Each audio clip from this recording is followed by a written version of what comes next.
Nadreen अस्सलामु अलैकुम वरहमतुल्लाहि वबरकातुहू। मैं मोहम्मद अब्दुल हकीम नक्शबंदी आपकी खिदमत में हाजिर हूँ। अल्लाह के ज़ात से उम्मीद करता हूँ कि आप सभी खैर आफियत होंगे और तमामी हाज़रात से मैं गुजारिश करता हूँ कि मुबारक माह शब बारात की माह गुजर रहा है और बहुत जल्दी शब बारात की मुबारक रात आने वाली है और हम सब उसमें ज़्यादा से ज़्यादा इबादत और रियाज़त करेंगे और हम सब दुआ करेंगे कि मौला ताला इस माह मुबारक के सदक़े हम सब की दुआओं को कबूल फरमा और तमाम कबाइर सगाइर गुनाहों को मौला माफ़ फरमाए। हमारे ननिहाली ददियाली ख़ानदान से जितने भी मैयत इस दुनिया से जा चुके हैं, मौला सबको कब्र के अज़ाब से बचाए, दोज़ख के अज़ाब से बचाए, जहन्नम के अज़ाब से बचाए, जन्नतुल फिरदौस में आला से आला मकाम अता फरमाए। और हम सब जितने भी गुनहगार बंदे हैं, मौला अपनी रहम करम से हमारी सबकी गुनाहों को माफ़ फरमाए। नादरीन, इस बड़े बेहतरीन मौके पर और बाबरकत के महीने में मैं हुजूर साबिर पाक कलियरी रहमतुल्लाह ताला अलैहि का वाक़ियात पेश कर रहा हूँ अपनी टूटी फूटी लहजे में। उसमें कई जगह हमसे पढ़ने में ज़बान भी लड़खड़ा जाती है, जिसका कारण है कि हमें चश्मा पहनने के बाद भी नुक्ता को और जबर जेर को देखने में परेशानी होती है। तो आप लोग इसे दरगुजर फरमाएंगे, अल्लाह के वास्ते माफ़ फरमाएंगे। हम भी अल्लाह के मखलूक है, गुनहगार सिहकार बंदा है, गलतियाँ हमसे भी होती है, मगर हम आप सभी अपनी गलतियों पर नादिम होकर और तौबा करें और अल्लाह के बारगाह में शब बारात के मौके पर दुआ करें। मौला दुआ को कबूल फरमाने वाला है, वही गुनाहों को माफ़ करने वाला है और आने वाले समय मौला तमाम बला मुसीबतों से महफूज रखे। आमीन या रब्बुल आलमीन। नादरीन, तो आपने समाअत किया हज़रत ख्वाजा अलाउद्दीन अली अहमद साबिर पाक कलियरी रहमतुल्लाह ताला अलैहि की वालिद मोहतरम का वाक़ियात, आपकी वालदा का वाक़ियात, कुछ आपके ख़ानदान के बारे में भी हमने गुफ्तगू की और अब आपकी बचपन का कुछ वाक़ियात पेश कर रहा हूँ। तो आइए, कल जहाँ तक मैं इससे पहले वाले वीडियोस में छोड़ा था, फिर वहीं से शुरू करता हूँ। आगे की वाक़ियात समाअत फरमाएँ। औज़ु बिल्लाहि मिनश शैतानिर रजीम, बिस्मिल्लाहिर रहमानिर रहीम। बचपन में नमाज की पाबंदी आज का टॉपिक है। हुजूर साबिर पाक कलियरी रहमतुल्लाह ताला अलैहि बचपन में कैसे इबादत व रियाज़त किया करते थे। बचपन में नमाज की पाबंदी। आपने 7 साल की उम्र में बाकायदा नमाज पढ़ना शुरू की, जो नमाज को खुशू व खुजू के साथ अदा फरमाते। हालांकि बहुत ही कम बच्चे ऐसे होते हैं जो बचपन से नमाज पढ़ने की आदी होते हैं, लेकिन ऐसे बच्चे जिन्हें अल्लाह ताला ने जवानी में नवाजना होता है, तो अल्लाह ताला अपनी ख़ास इनायत और तौफीक से उनका दिल इबादत की तरफ माइल कर देता है। बेशक اللہ ہی ہے جو ہم سب کو اپنی راہ پر لگاتا ہے اور ہدایت دیتا ہے۔ چنانچہ حضرت علی احمد صابر بھی بچپن ہی سے عبادت کی طرف مائل ہو گئے۔ کہا جاتا ہے کہ 7واں سال شروع ہونے پر حضرت نے پابندی کے ساتھ تہجد کی نماز پڑھنی شروع کر دی۔ دن میں ہر وقت عبادت الہی میں مشغول رہتے تھے، کسی وقت بھی عبادت الہی سے غافل نہیں ہوتے تھے، بلکہ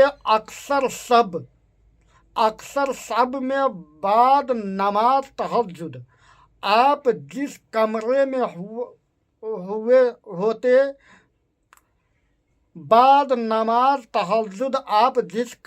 ہوتے اس سے ظہور اللہ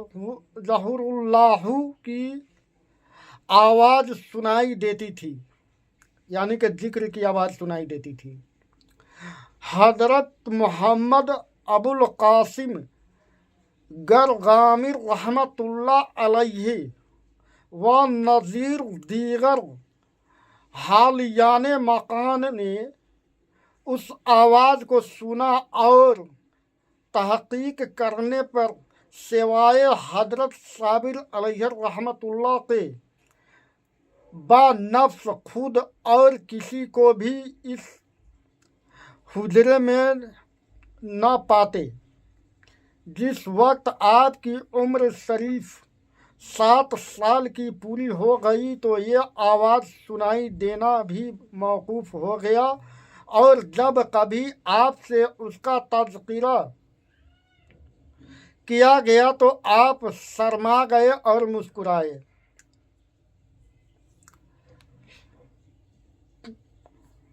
آپ تھوڑی سی میں اس کو کلیئر کر دوں۔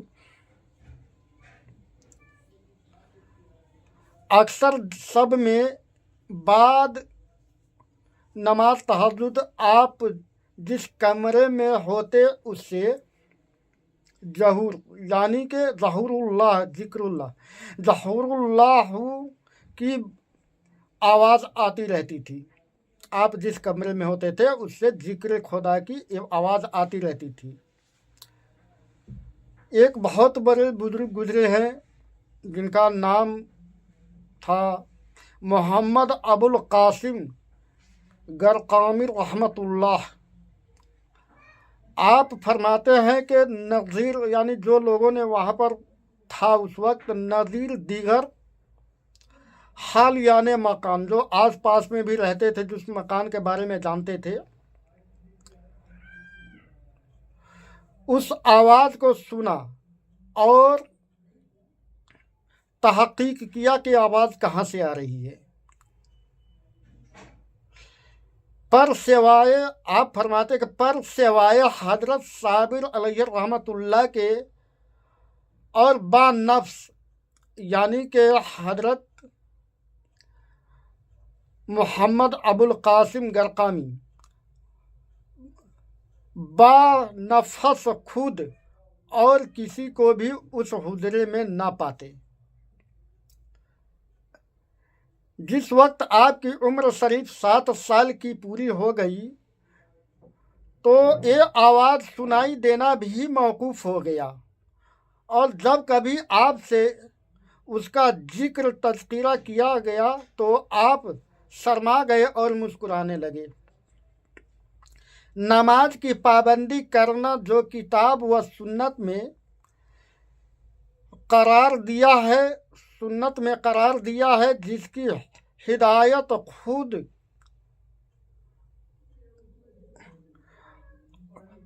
حضرت صلی اللہ علیہ وسلم فرماتے رہے، حتیٰ کہ آپ کے پاؤں میں سوجن آ جاتے، مگر آپ مسلسل عبادت الہی میں مصروف رہے۔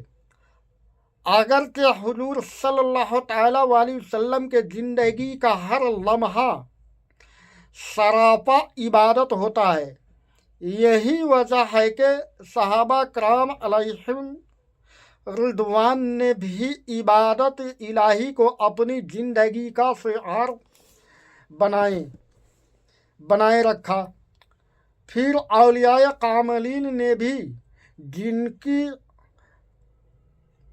मुताबकत करते हुए इसी तरह पर गामजन रहे।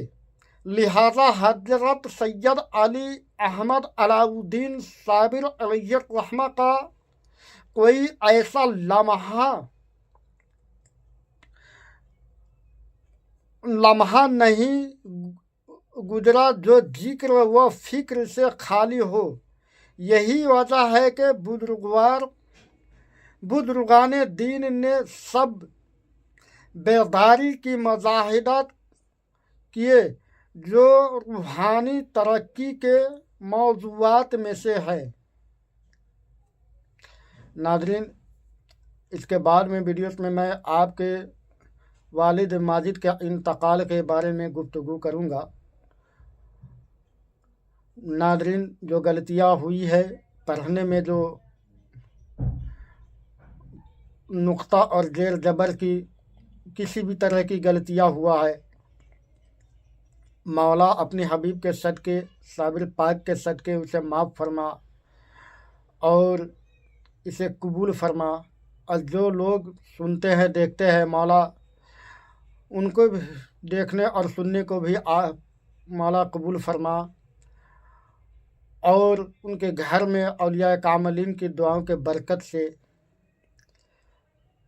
माला माल फरमा और उनके घर में रहमत और नूर की नुज़ुल फरमा। आमीन या रब्बुल आलमीन। अस्सलामु अलैकुम।